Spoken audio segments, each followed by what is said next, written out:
All right, what's up, guys? Happy Monday. We survived our first Sunday without NFL football. I guess there was a Pro Bowl, but I didn't really care about that at all. But Yeah. we have a nice, tight little NBA game slate today, 6 games.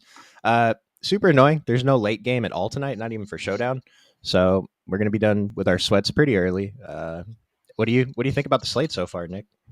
Yeah, I'm pretty interested. I mean, I play every slate, but no, I definitely like the size first and foremost. Like 6, 7, 8 games, those are usually my wheelhouse. There are a few wide spreads, but not too wide. We already have some value. I mean, the things I'm waiting on, though, I don't feel great about. Like we were just talking pre-stream. Ish Smith killed me yesterday. He's probably going to start again today. It's like fool me once, shame on me, I guess. I don't know. I'm worried about it, but probably going to end up on some. And then, yeah, I mean, we get Kyrie back after a long absence, so Luca might not be the Luca we've had the last few slates. So that's something else we can dive into when he's playing a Philly team that's one of the thinnest on the slate. So I don't know, a lot to like. I also got my Nets at home in a high total game, which is always fun. So plenty to talk about, plenty to work through. But yeah, looking forward to it. Yeah, we'll have to see what we do with Charlotte. I barely played yesterday. I was out, so I only made one lineup. I couldn't late swap, so I might get fooled by Ish Smith today.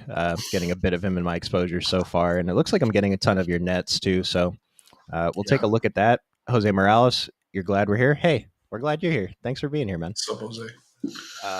So I pulled up on the screen. We're going to start by looking at the chalk today. We got one guy over 40 on Yeka Kongwu. I guess Clint Capella is out for another week or so, maybe. Mhm. But like we know these Kongwu chalk slates. I don't know. Every time I've kind of just jammed him in. Sometimes it works, sometimes it doesn't. But model loves him today. Top of value. Is this a piece of chalk that we're going to go heavy on? Yeah, and I mean, I don't feel super great about it, but he is cheap enough on DK. You can play Yeah. two centers over there. I think it makes sense. You also have power forward eligibility on both sides, so it makes it really easy to kind of build around it. As good as the Clippers have been defensively, they're obviously kind of softer in the front court. That is a spot where we've seen opposing teams kind of have some success. It is a game with maybe the highest total on the slate. I think actually it is the highest total on the slate. And Zubac just got ruled out too, so he's going to be dealing with Mason Plumlee, which isn't really anything to worry about at all. So yeah, I mean, not a lot of chalk on this slate to really love, but I will say a Kongwu is probably one piece I'll be eating pretty aggressively. Yep, same. And we do like for a 6 game slate, we have so much injury news today. So Nick mentioned Kyrie Irving is in, but Luka Doncic is still showing up near the top of exposures. We'll take a look at Mm. that. Lamelo is still out. That's why we're interested in Ish Smith. Cody Martin's out, and so Leaky Black is starting. Not sure we're going to be too interested, but we'll take a look. I don't know. I don't think we got confirmation that LeBron and AD are in yet, did we? No, I think it's their typical, both questionable. But looking at the spread, I mean, I'd guess they're in. They're 12 and a point favorite, 12 and a half point favorites on the road. Um, didn't play yesterday, I don't think. So yeah, I think they're going to be good to go here. But we'll know. It's the first game. And then Darius Garland still on a minutes restriction. I didn't see an exact minute total for him, but Evan Mobley is on a 26-minute restriction apparently. So we'll see him. Zion is questionable. Jared Allen is questionable. Tobias Harris is questionable. Remember, Joel Embiid's going to be out for a while. And Mhm. Paul Reed, he was dealing with like an illness or something yesterday. I guess he only played 15 minutes. And so we can take a look at that rotation. Uh, is Toronto on the slate? Yeah, RJ Barrett is out for injury management, so it's unfortunate. Andrew Wiggins is doubtful. He tweaked his ankle in the previous game. You already mentioned Ivica Zubac is out, so I think we're going to be pretty interested in Mason Plumlee. Just kind of surprised he's not showing up near the top of ownership exposures. Yeah. And Sadiq Bey's in, Maxi Kleber's in, Derek Lively is out for Dallas. So going after a Kongwu, we have a couple Nets guys, Lonnie Walker and Cam Johnson. I'm going to be pretty interested in Lonnie Walker. I think his price on DraftKings, I mean, just looking at it compared to FanDuel, it's definitely too cheap. The ownership difference makes sense. What are we doing with these two guys? And let's add in Cam Thomas and Nick Claxton since they're also showing up pretty high in the ownerships. Yeah, so I mean, just talking about the Nets in general, there's no Dorian Finney-Smith right now. Ben Simmons has been back, and he looks great, mind you, but he's not going to be available this game. So they are running a bit of a thinner rotation than usual. Yeah, love that Cam Thomas has been starting. He's my favorite net. I'll just say flat out on both sites. 7,200 on FanDuel. 6,600 over on DK. That's too cheap in my opinion. I mean, it's taken a while, but he's finally playing well next to Mikal Bridges, which is kind of the key for this team moving forward. That and obviously Ben coming back. Like the Nets have been like barely a lottery team, and I think with this team healthy with Ben, they are kind of going to be in that play-in range. And I don't know. I like Thomas the best, but I will say Lonnie's price on DK definitely too cheap. I mean, he's scoring dependent. He's played 30 minutes in back-to-back games. I don't know that we can necessarily lean on that from him, but at the same time, again, with Finney Smith out, a guy who plays close to 40 minutes a night, I do feel a little bit better about his floor. Cam Johnson, another guy who's kind of scoring dependent in that 5 to 6K range. He has been pulling down more boards lately. He's had a lot of stocks the last few games, which is a bit out of character for him. So I don't know. I'm a little bit worried about Johnson, but at 5K, I mean, he's tough to get away from. Again, it's rare we get these Nets in these close spread, high total games lately, and this is definitely one of them. So yeah, I mean, there's an argument to be made for everyone here. Like Claxton looks good in the front court. You have no Day'Ron Sharp. Thomas obviously playing great basketball, coming off a 40 piece. Dinwiddie has been really bad and inconsistent, but he's so damn cheap now that like you almost have to consider him. He did formerly play for Golden State too, so there is some small narrative there with him and Kerr.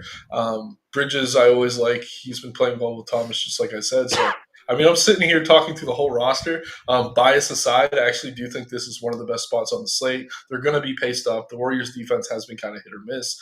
And yeah, really fast-paced, high-total game at home. I think there's a lot to like here. Yeah, and I have no bias towards the Nets, but I'm getting a ton of these guys in my exposures. Lonnie Walker and Cam Thomas at the top, and then Dennis Smith. Apparently, he's one of the NBA's best defensive players. I had no idea. Saw a highlight clip, and he just guards everyone. Going to come in very chalky, 3,700 on DraftKings. This 21% actually feels kind of low. Feel like you should probably be a little bit higher than that, not too much higher. Yeah, I mean, he's a guy you're going to want to compare to Ish. And it's like, if no one's playing Ish after last night, I'd rather go to Ish, honestly. I do think we maybe see some extra run where they're going to try to put DSJ on Curry for a little bit. But yeah, I mean, he's a defensive player first. He can explode. I mean, he can cut it to the rim. He can run the pick and roll, but that's not what he's usually out there to do. So yeah, I mean, he's just so damn cheap that you can't ignore it. But at the same time, I'm like, not totally confident in his minutes as much as I am some of these other guys. But yeah, I mean, if Ish is lower owned, I'd rather go to Ish. But if they're similarly owned, you definitely want to get exposure to both here. And Unicorn Love Dinwiddie 5,600 on FanDuel. I'm like, yeah, and he's 5K on DraftKings. He's cheap. And the field's going to be more interested in Dennis Smith Jr. today, at least on DraftKings. Yeah. And so it's kind of weird, but Spencer Dinwiddie is kind of the pivot off of a chalky Dennis Smith, at least over on DraftKings. He's a little bit more expensive, but we can get an ownership discount there. Yeah, I mean, it's direct leverage too. If that does work out and you get a big game out of Spence, it's rare that you're going to see a big game out of both him and DSJ. And apparently we got Travis Kelce in the chat. Sup, fellas, new to your stream. Hey, thanks for being here. Interesting profile picture. I was cracking up when I saw it. Thanks for showing up, man. We appreciate you. Hope you stick around. Power, I see Brandon Miller, Bryce, Leaky, Bridges, and Richards for Charlotte. Underdog is reporting Ish Smith, Brandon Miller, Leaky, Miles, and Nick Richards. What's the difference there? It's out on Underdog. Bryce. Yeah, so I mean, we probably just got to wait for the official word because I mean, Underdog is just guessing as well as whatever source you're using as well. Yeah, we don't need to. It's the first game. We don't need to guess. Once we have that, we'll talk through it. Yeah, I'm kind of expecting a lot of news during this stream, so we'll see what we end up doing. Who can we look at now that Luka doesn't look as good anymore? I mean, we're still interested in Luka. I do think he's probably a little bit overowned, and we have the value. There's enough other kind of. I mean, not studs like Luka, but there's enough other stud type players on the slate and the mid range is pretty strong today too. Yeah, I mean, Luka still has the highest ceiling on the slate, and I can say that comfortably. But the thing is, you're paying a premium for him. I think with Kyrie back for a few games, we're going to see his price come down closer to 11K on DK.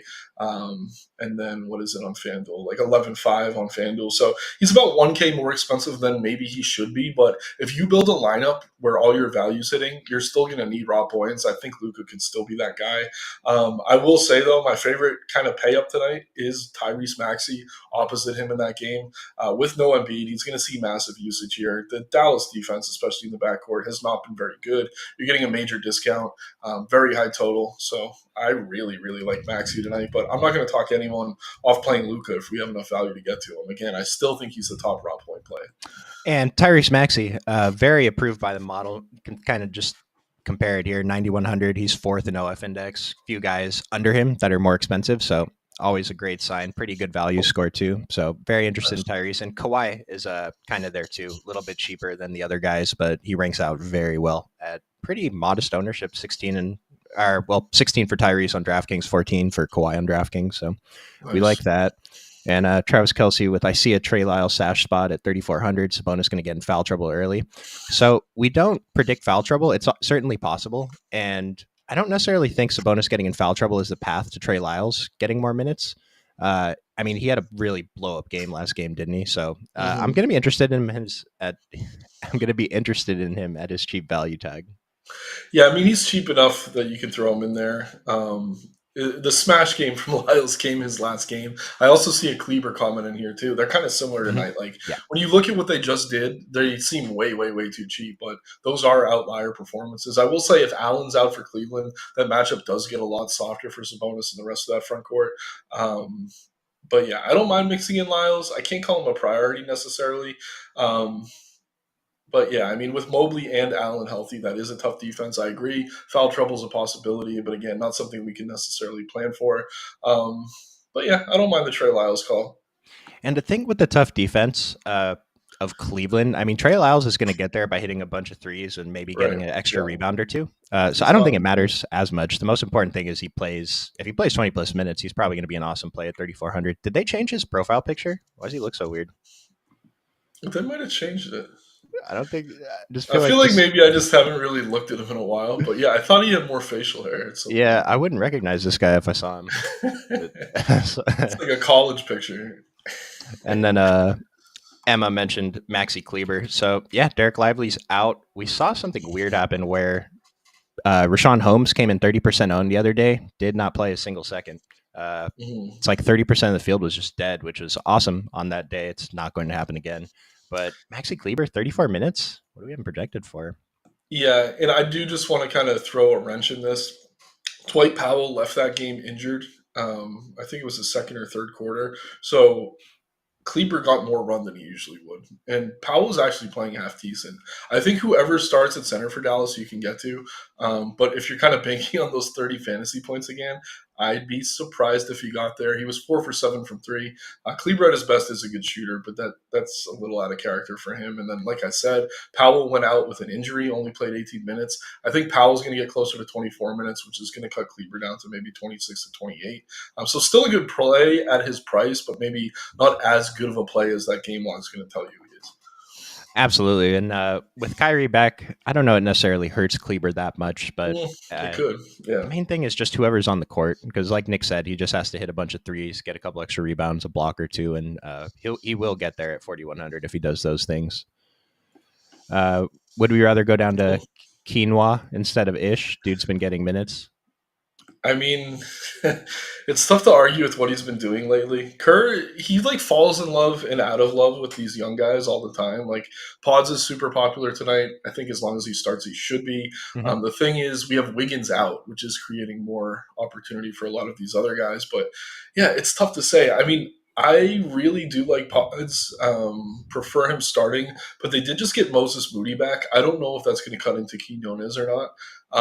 I think Quinones is still probably ahead of him in the rotation, but again, Kerr, like I said, he falls in and out of love with these young players, it seems, and I don't know. I like it, but I wouldn't rely on it. Don't have your night hanging on it. If you're playing a bunch of lineups, mix them in, but don't be shocked if he only plays 10 minutes here and we see Moody get a little bit of run. Yeah, and especially a big thing with Quinoa's minutes. He played 23 in the last game. 6 of those came after Jonathan Kuminga fouled out. He would not have gotten those extra 6 minutes without Jonathan Kuminga fouling out. And first of all, that was super annoying because he was having an all right game. I think I'm going right back to Kuminga tonight anyway. But yeah, it's just minutes with Quinoa. Like he got those minutes because Kuminga fouled out. And then as Nick said, Moody's going to be back. So, I mean, 3,400, it's still a fine price to take shots. Looks good, yeah. Let's see, we had another one here, and then we'll get into the guards. Trae Young 80 DK points kind of night. Hey, I mean, if that's your stud call, go with it. Trae Young is coming in. Where's Trae Young? He's second in the model after Luka. He's been on another. He kind of did this earlier in the season where he went on just a streak of 50 fantasy point games and then he just stopped. And now it looks like he's back on it. I will say the Clippers defense is tough. He's probably. I don't know if they're going to match up James Harden with him. If they're going to try to get Paul George or Kawhi to check him a little bit, but under 10% ownership, I'll take the risk on it. Right. Yeah, I like him a lot here. The thing is, he's playing over 40 minutes a game now, which I don't know how long they're going to keep this up, but obviously the production is going to go up when you're playing that many minutes. The thing with the Clippers, yes, they're an amazing defensive team, but they're on this really I have to look at the schedule to get the exact. I don't know if it's a back to back, or 3 and 4, but I feel like they've been on every single slate since the start of the weekend. So they're definitely on the road right now. We joked about Harden in the strip clubs of Miami the other day, and then now he's in Atlanta overnight playing for the Clippers here against the Hawks. So I don't know. Harden's definitely enjoying himself on the road, but I don't know what that means for the rest of this team. I think Vegas kind of agrees. 243.5 point total. Slight favorite on the road, but the Clippers have been the best team in basketball. So yeah, why not Trae Young here? I honestly do think he has as high a ceiling as almost anyone.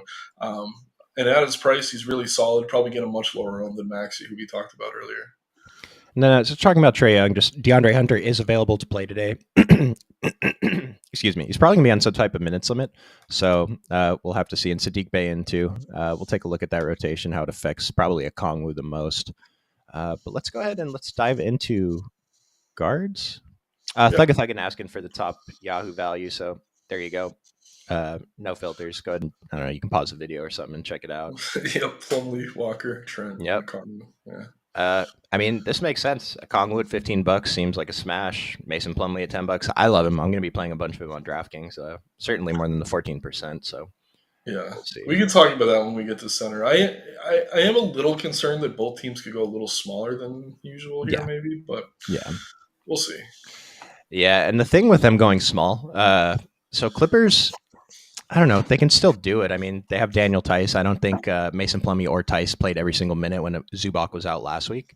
Mm-hmm. And Atlanta, it just Clint Capella's out. And so Kongwu, I think he's pretty much a lock for 30-plus minutes, but we'll have to see if they want to run. I don't know if they've even run Jalen Johnson at center much this season, but that's something that they could do if both teams want to just run. Yeah, I don't think they need to get Bruno Fernando in there for backup center minutes or anything. Dude, didn't he go off in one of those games that Kongwu was chalk, though? Yeah, it's happened once or twice over the past couple of years, but yeah, I don't know, man. Just not a guy I'm going to ever really expect anything from, honestly. I'll check in a minute when we get to centers. I'm pretty sure I was getting he's had a big game or two. But yeah, if you're getting exposure, that's funny. I mean, I don't know. It's like against a bigger team, they're going to need the backup center minutes. But here, I don't even know if he sees the floor necessarily. But yeah, I mean, the cheap centers, the 3K centers always have upside. It's just they have to get minutes for that to work out. And we do have other cheap center options. I mean, I guess we're talking about center right now, but Mason Plumlee and Okongwu are both super cheap. I think Nick Richards is still too cheap, but let's take a look at the guards. So top of off, we already know it's Luka, Trae. We both like Tyrese Maxey. Steph Curry blew up for 60 real life points a couple days ago. Still like Donovan Mitchell with even with Darius Garland and Evan Mobley, and it's still his team. He's coming in at 14 and 7% ownership. Seems fine. Kyrie Irving, though, at 12 and 11%. The 8,500 price on DraftKings seems good. 93 on FanDuel. It's probably appropriate. Are you going to be getting too much of him? And are you playing him and Luka? Or are you allowing him and Luka to be in the same lineup? Yeah, I'm playing 25 max tonight. I don't even know that I get to much Kyrie. Like 9,300, it's about where he should be. First game back. I mean, he does have upside, but I'd much rather just find the 100 to go to Maxey, the 200 to go to Curry. And just a fun little anecdote. Did you see pregame? He like shake Lindsay Lohan's hand and then went for 60. Some already hilarious edits on Twitter about that, but I haven't seen the edits. I'll have to check that out. Yeah, but like at his price, I'm just really not clamoring to get to him. I don't mind getting into some Luka, but Kyrie's over 10%. Like Trae's underowned comparatively, Curry's underowned comparatively. Honestly, I don't mind getting to DeJounte Murray for a little bit of a discount if the Clippers do decide to key in on Trae. I want to have a few lineups with Murray that I don't have Trae in, and then quickly with RJ Barrett out in the 7K range. I mean, there's just a lot of guards I like tonight. We talked about the Nets as well. There's a lot of them there for cheap. So yeah, I just don't know that I need to get to Kyrie. If he was like 1% owned, I'd probably get him into a few, but he's getting some love here. I mean, he is talented. I get it, but I don't know. I'm not excited to pay the price first game back. And some of these other mid-range guys, I mean, you mentioned DeJounte looks fine. I usually just get a sprinkle of him every single day as long as he's around this 8K price. He's a little bit under on DraftKings. De'Aaron Fox, I don't know what happened to De'Aaron Fox, but he's been playing terrible recently, and it's really frustrating because I play him every day at this low ownership, and he's just, I don't know, he's just, maybe he's hurt a little bit. I'm not sure. Yeah, I don't know. James Harden, 8,700 at sub 10% on DraftKings. Don't mind taking a couple shots. High total game against Atlanta. We like these kind of spots, like for anyone, but especially for the stars. Mm-hmm. Scotty Barnes kind of stands out as a play to fade. I know he's only coming in at 5 and 9%, but the model is saying he's not the best play. Maybe he's worth taking a couple shots on still, though. You mentioned quickly. He's definitely probably the better play at the price. It's just their usage is so weird. Like Scotty Barnes is your guy, but you're letting quickly handle the ball all the time. So Yeah, it's really weird, and I think this is an adjustment period that could kind of flush itself out over time. Like, I don't know, we saw when Dame was first in Milwaukee, he couldn't have a ceiling game to save his life, and now we're kind of seeing that with Barnes. They want to get quickly comfortable here. They want to get RJ comfortable when he's in, but yeah, Barnes is still the guy. This is still Barnes' team, like no doubt about it. And I know the usage is kind of lopsided for now, but I do think it's going to kind of trickle back in his favor eventually. I just don't know that I want to really stick my neck out just to chase that. And it's like, how many games am I going to have to be over on Scotty Barnes for that to pay off? I don't know. I usually you want to be one ahead, right? But like for a player in the 9 to 10K range, I don't mind being a game late. yeah, Like same with yeah. Kyrie. It's like if you're late on value or you're late on someone really blowing up that no one's expecting to, then yeah. But it's not like these are unknown players and it's not like they're cheap. No, I like that. And I don't know, just scrolling down. I mean, Paul George is he still on the minutes limit ish? We were projected for 31 minutes. It's probably not enough for us to be super interested, but 1%. I mean, we know this is a guy capable of putting up a fantasy score, and he doesn't need like a full 37 minutes, 36 minutes to do it. Cam Thomas, I'm a little surprised he's this low on the OF index. His value score is okay, but he's like one of the chalkier guys at 6.6K. But I really like him. Nick and I are both going to play a bunch of him today. Yeah. And Pajemski, this is a guy that definitely stands out for his price tag, 5,700 on both sites, 21% on DraftKings, 46% on FanDuel. Awesome value score, pretty good OF for a guy that cheap. I mean, for Pajemski to be above Austin Reeves and D'Angelo in a OF index, it's kind of insane. And seeing Austin Reeves and D'Angelo sandwiched between Werder, Bruce Brown, like Pajemski. I guess the model's telling us not to play these guys today. They're coming in 3% owned. I still don't mind taking some shots on D'Angelo at 7,100 though against Charlotte. Yeah, D'Angelo kills bad teams. That's like a narrative. Yeah. And I'm guessing he's going to kill here against this Itch Smith and Leaky Black backcourt. And Josh D struggling on tiers. Any advice? I don't typically play tiers, so I haven't looked at anything. But if you have any questions about like specific plays, we can just take a look and see what the model Or says. if you use the model and just sort by OF index, and just use that because what that is showing you is like raw point potential. So if you're a subscriber, again, it's cheap. Check the links in the description below. Just use the model for tiers and just refresh as close to lock as you can. Yeah, and like this, so the model is great for regular DFS because it gives us builds that the rest of the field might not be getting to, puts us on players like combinations that the field might not be getting to from all the other sites. But for tiers specifically, it's just the projections drive those decisions so hard. If one guy's projected over another guy by like 1 fantasy point or 2 fantasy points, their ownership is going to be disproportionately higher, and the model kind of helps you get away from that. And Anson Williams, Fox went off last game. Yeah, I completely missed that. I was only looking at 5 Trey steals, though. Lyles. He had 5 steals, though. So he did go off, but I don't know how often we're getting 5 steals from Fox. But that's definitely a good sign for him. Maybe he turned a corner.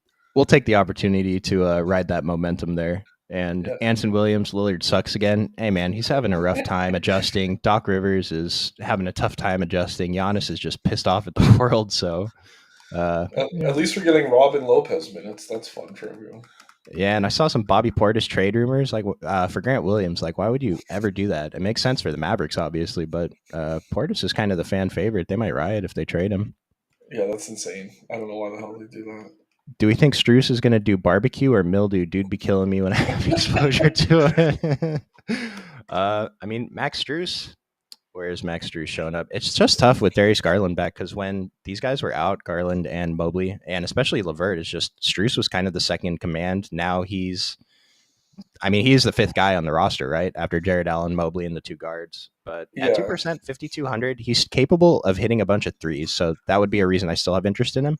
But I'm not sure I'm going to get to any of him today. But if you have him in one or two of your 20 set lineups, then I think it's fine. yeah, and those guys that just shoot like Struess, like Duncan Robinson's another example. Herder at times, like usually you just flip a coin, and that's the way you go because they're either gonna have a big game or a terrible game. If they get hot, they get confident. They're gonna take a ton of shots. There's really no median outcome for players like that. But if you're playing large field tournaments, it's good to mix those guys in because when they do go off, that is going to help you climb a leaderboard. Mm-hmm. But yeah, like smaller field, lower risk type stuff, that's the type of play I'm usually avoiding. So it Yeah. really depends on the contest you're in. Levert 6K on FanDuel. Cleveland is almost fully healthy. A couple of these guys are still on minutes limit, and Levert model is saying absolutely not. And so trust the model, even at 5,300, 5%. Like at least Strus is showing up a little bit higher, but I think we have enough cheaper value plays today that these guys aren't necessary. If you're playing large field, yeah, you can pretty much play anybody. But in small and medium field, it's probably just not necessary at all. Yeah, I think we were still waiting on Allen and Garland news. If they're both out, then some of these guys are going to be more interesting. But if they're in, then no. But yeah, if Allen and Garland are out, I do think you're probably going to want to get to maybe some more Levert.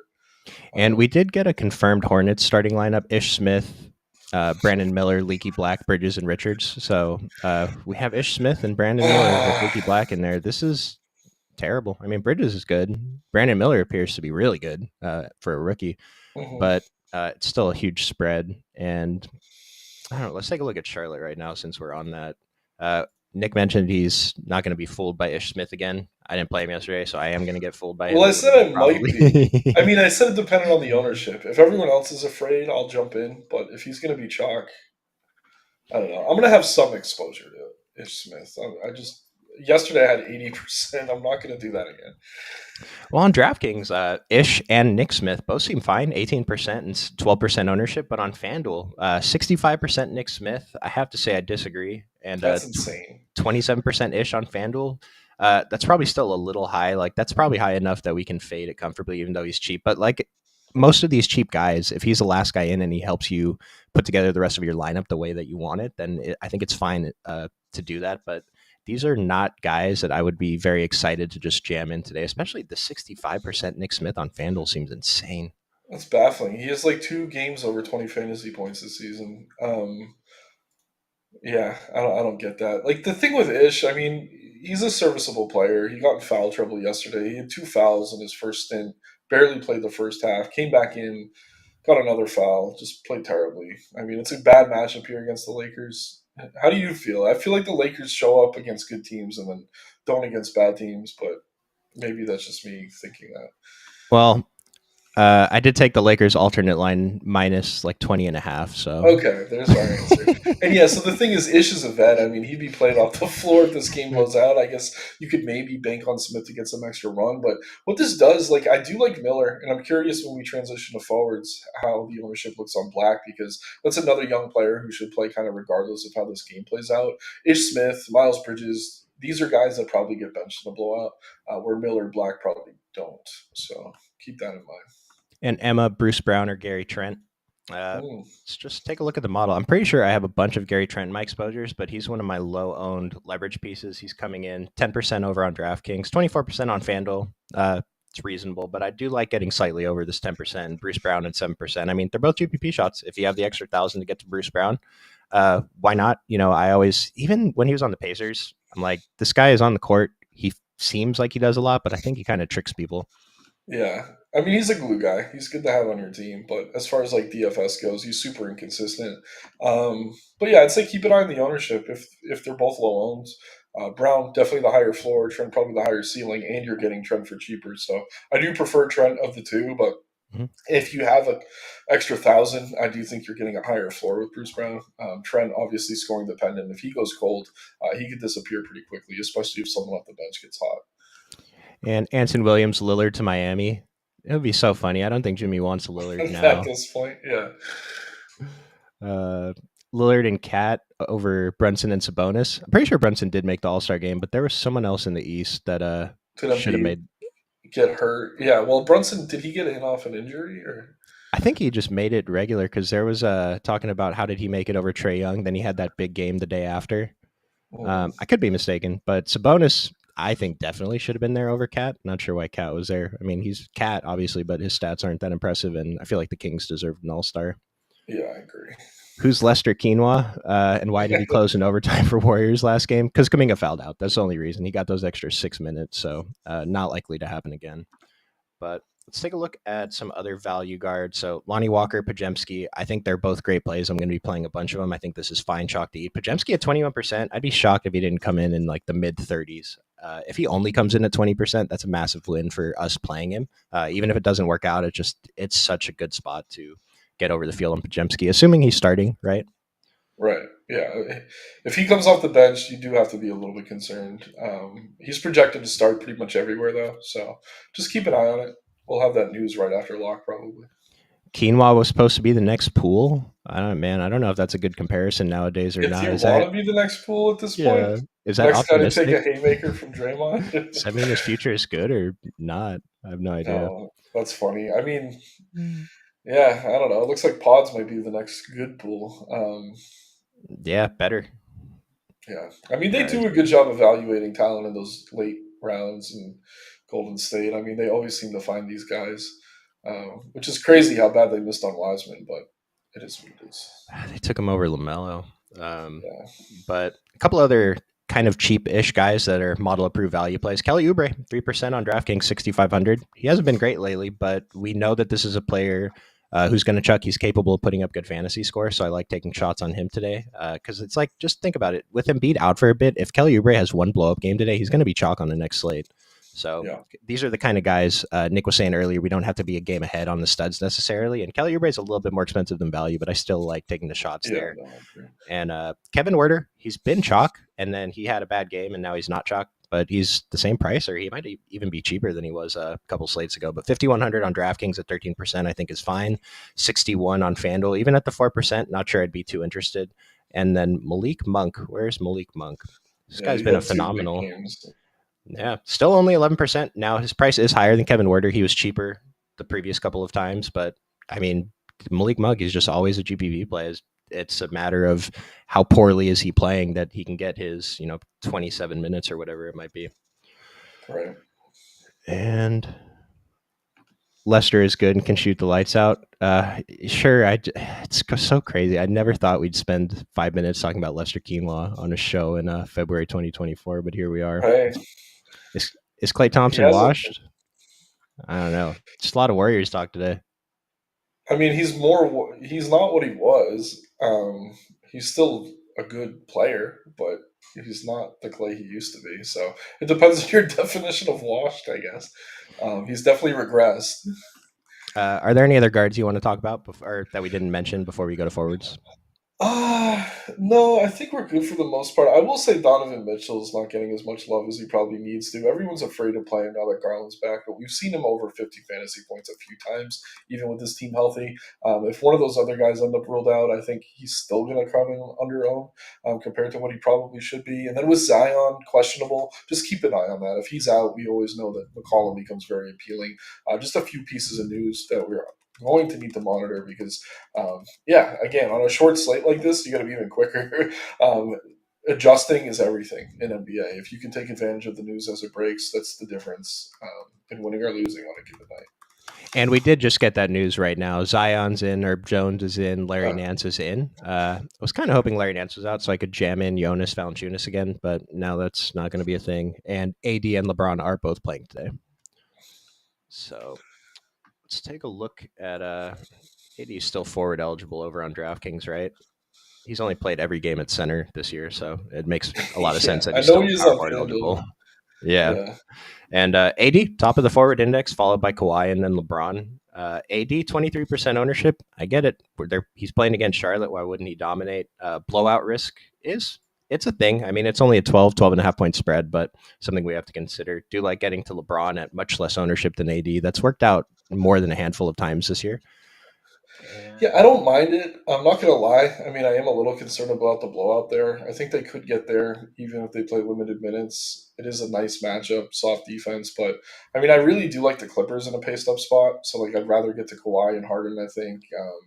I talked about Maxey earlier. It's just, I usually like to take bigger stands on the guys I'm paying up for. I don't mind getting to some LeBron AD or AD, but honestly, like, just seeing that spread gives me some pause, especially when there's two games with 240 plus totals with other guys I really would like to pay up for. So it's just kind of a product of the slate that I'm not getting to them, but I'd be lying if I said they weren't good plays. Like they certainly are.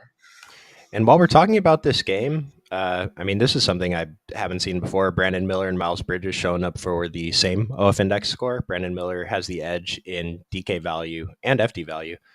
6,800, 7,300 for Brandon Miller. I think it's still too low owned. And Nick was on Brandon Miller a couple weeks ago. And if you've played him every slate, then you're probably pretty happy about it. Yeah, he's been a beast. And like I said, in a blowout scenario, we have seen him play more extended minutes compared to the guys like Miles Bridges or Smith, LaMelo when he's healthy, etc.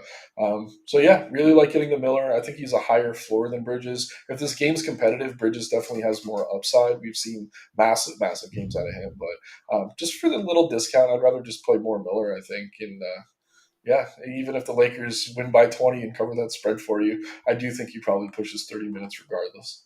Yeah, I'm playing a bunch of Miller today. I mean, we haven't projected for 37. We have Miles Bridges projected for 37 too, but like Nick mentioned, it's that's not as confident because Brandon Miller will play if the game's out of hand. Miles Bridges, maybe he will sometimes, but Sometimes, yeah. maybe not. Yeah. And then Tobias Harris tonight. Yeah, the model loves Tobias Harris. I love Tobias Harris. I don't think his ownership is quite high enough to intentionally fade. 24 and 27% seems fine on a six gamer. I love the 7,400 price on DraftKings. How do we feel about the AK on FanDuel? If he's in, I like him. It's just he's still questionable, right? So we're gonna have to keep an eye on that one. But yeah, I mean he's gonna be underowned, I think, because of the Q tag. And again, this Dallas defense really isn't very good. So yeah, I like Harris on both sides as long as he's in. What about the Clippers minutes? This is the fourth game in 6 days. Well, let's see what we have them projected for. I mean, we have Kawhi for 35 minutes, Paul George for 31. I imagine James Harden was in that 33, 35 range, whatever.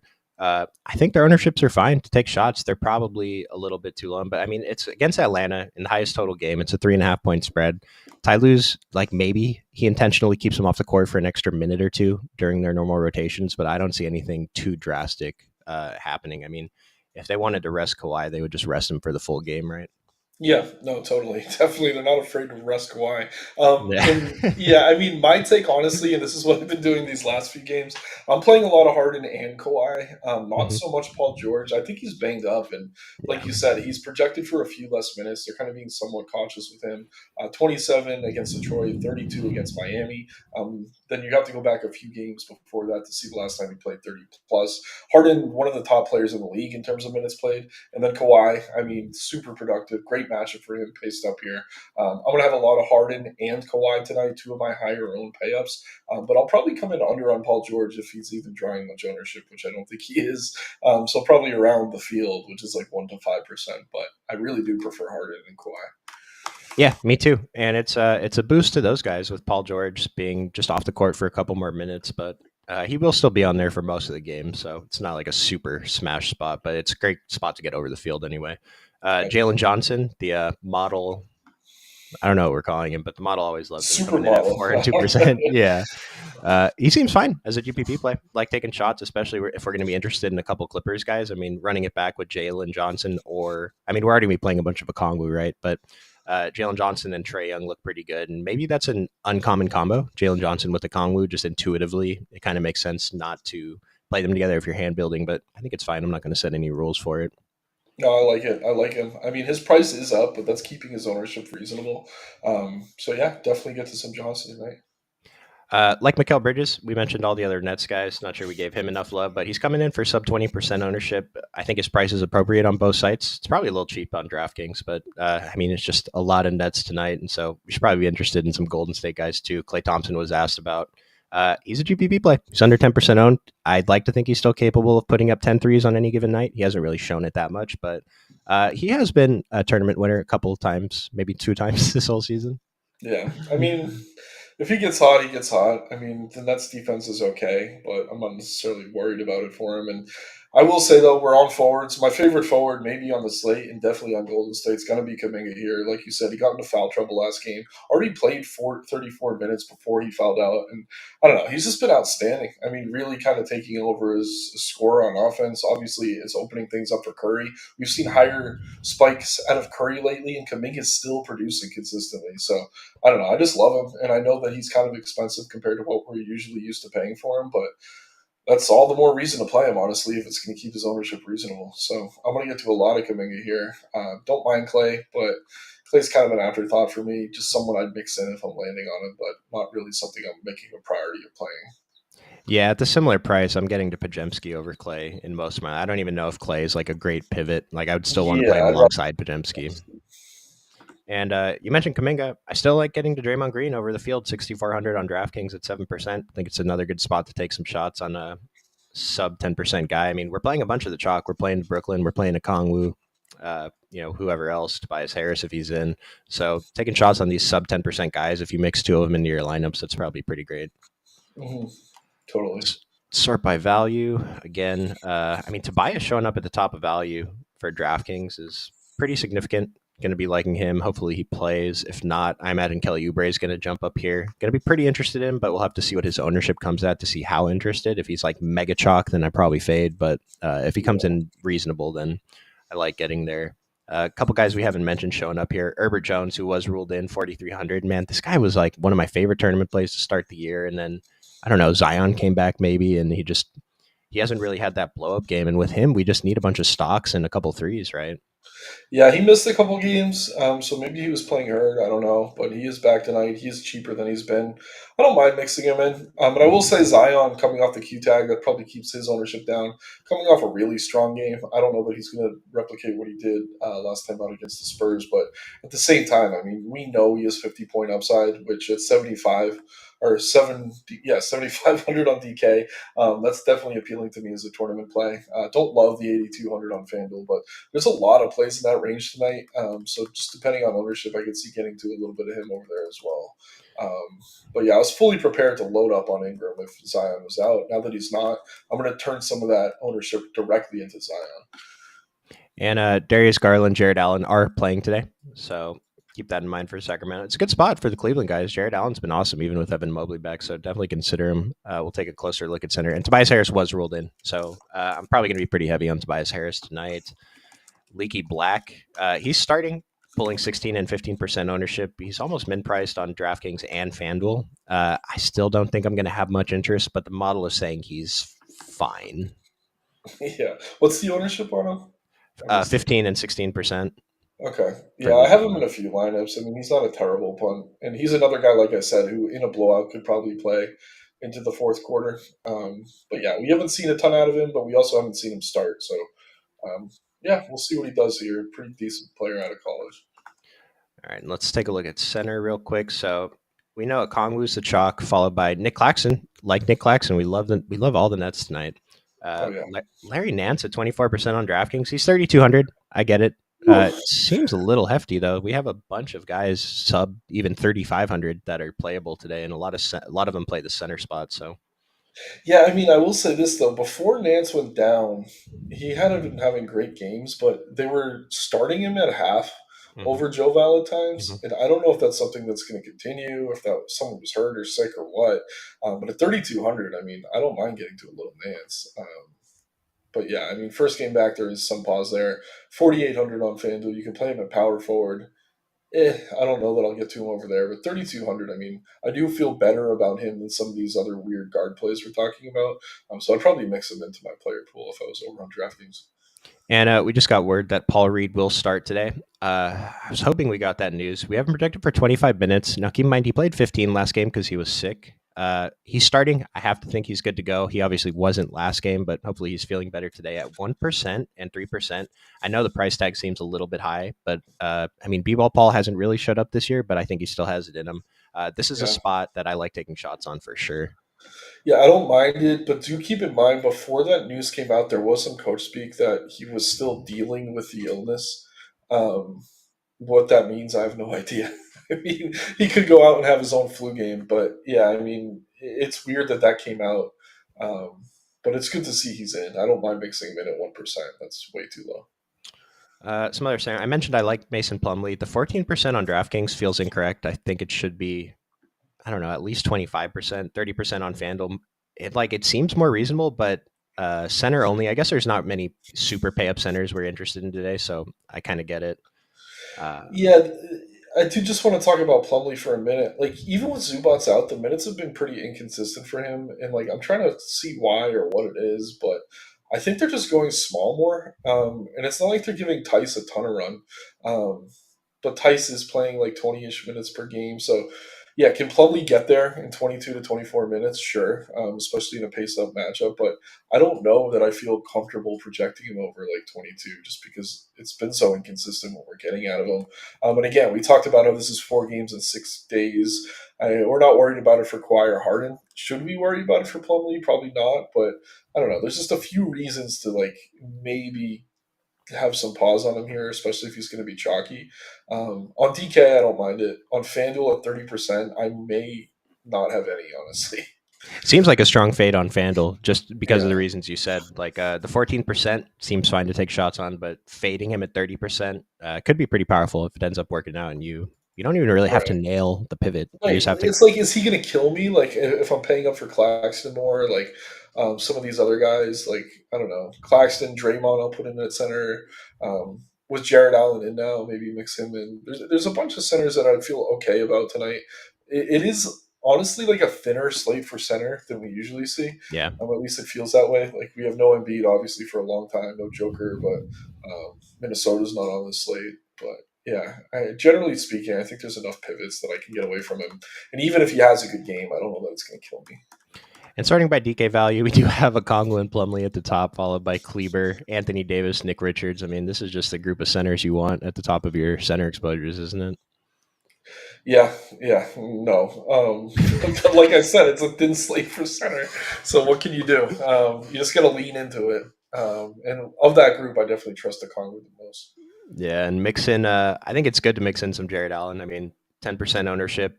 If he puts up like a 50 burger tonight, he's going to be in the optimal almost no matter what the other centers do. And then we have a couple questions about Bruno Fernando. Lots of interest in Bruno Fernando. We do have him projected for 15 minutes, it looks like. But remember what Nick said earlier, that it's possible these teams both go small and they just want to have a track meet or whatever. So the minutes are volatile, but foul trouble is a thing. We don't predict it, but Okongwu could get in foul trouble. Bruno Fernando could pull a few extra minutes. I think that's what happened in one of those games. At the flat min and 3,800 on FanDuel, under 10% ownership, I think he's fine to punt off in GPPs. Yeah, I don't mind it. Sorry, I'm multitasking. But Oh, who you're was good. that? Bruno Fernando. Oh yeah, no, yeah. If you're mixing them in, you're playing a ton of lineups. Just make sure your night isn't reliant on Bruno Fernando. Yes. Yeah. Like my night is definitely going to be reliant on a Kongwu tonight. And then I'm going to put a rule max one. It might be a mistake since they're both so cheap anyway. But kind of if we're playing Fernando in some lineups, we just want a Kongwu probably not to be on the court. And then do we like Lonnie Walker on FanDuel and small field GPPs? Yeah, I Eh, think so. That's your arena though. yeah, I think he's a little bit overpriced, honestly. Oh, he's 6K there. 5,600, almost 6K. Hmm. Yeah, if you're landing on him, he's fine. Like, I'd rather try to find a few more for Oubre, or I don't know. There's a few guys in that range that I think are comparable. I'm very heavy on pods from Golden State, but if you're playing a bunch of lineups, I don't mind Lonnie. But yeah, Podzimski's what, like 100 more. I'd definitely try to find 100 for pods. All right, let's go ahead and build a quick dummy before we get out of here. I think we both want to play a Kongwu, Lonnie Walker on DraftKings pods, so I'm just going to go ahead and throw those guys in. Who's your next options for just the lineup, I guess? Give me Maxi and Kawhi. Oh, let's do it. Those This are is my beautiful favorite payups, I already. think. Kawhi, pods. Yeah, It's nice pods. we're not going super chalk today. I like it. Yeah. We got Maxi in there, and then I'm missing someone. Lonnie Walker, pretty good salary relief. He is a shooting guard, small forward. I do love Cam Thomas on DK too. I don't know if I could build one lineup without him. Let's put Cam Thomas in at the guard spot, Yeah, so a lot 6,600. of that game, which isn't bad. I mean, 240 total, 1 point And spread. then sort by value one more time. Who can we fit in at the power forward spot? I mean, I'd love to fit in Tobias if you pivot off one of the other guys in this build. We can get there. We're not going to do it in this one, though. I mean, we need a cheap power forward. There really isn't. I mean, Maxi Kleber, just going to go ahead and throw him in there Yeah, since why he's not? cheap. Assuming he starts, which we'll see what happens with Dwight Powell. Leaves us 6,500 for the utility. I mean, Oubre, he's probably a little bit overpriced right now, but for his ceiling, I think it's okay to take shots. I do Oubre like or Draymond. Yeah, Draymond Yeah. as the run back for all those Nets would make sense too. And then if you pivot off someone else, you can pay up for Kuminga or Jalen Johnson. If you Kuminga's perfect, though. if you pull off Kawhi, if you get off Kawhi, you could probably go to Harris and Kuminga. But yeah, we're close. I like this build. Yeah, I think this is a pretty good starting point. So, you have any final comments before we get out of here? No, definitely just keep an eye on lineups as they come out. Again, pretty fun slate, very condensed. Things are going to be moving fast. So, yeah, just I don't know, have fun and make money. Yeah, I agree. Short slate. We'll only, I mean, an hour after lock, and then we're done. But we'll be in the Discord if anything changes. Pop us in there. The instructions are in the description below. I believe Eric is in there today. He's probably starting right around now. So I think go he's check out. starting. Yep. Let's get another perspective on things. So appreciate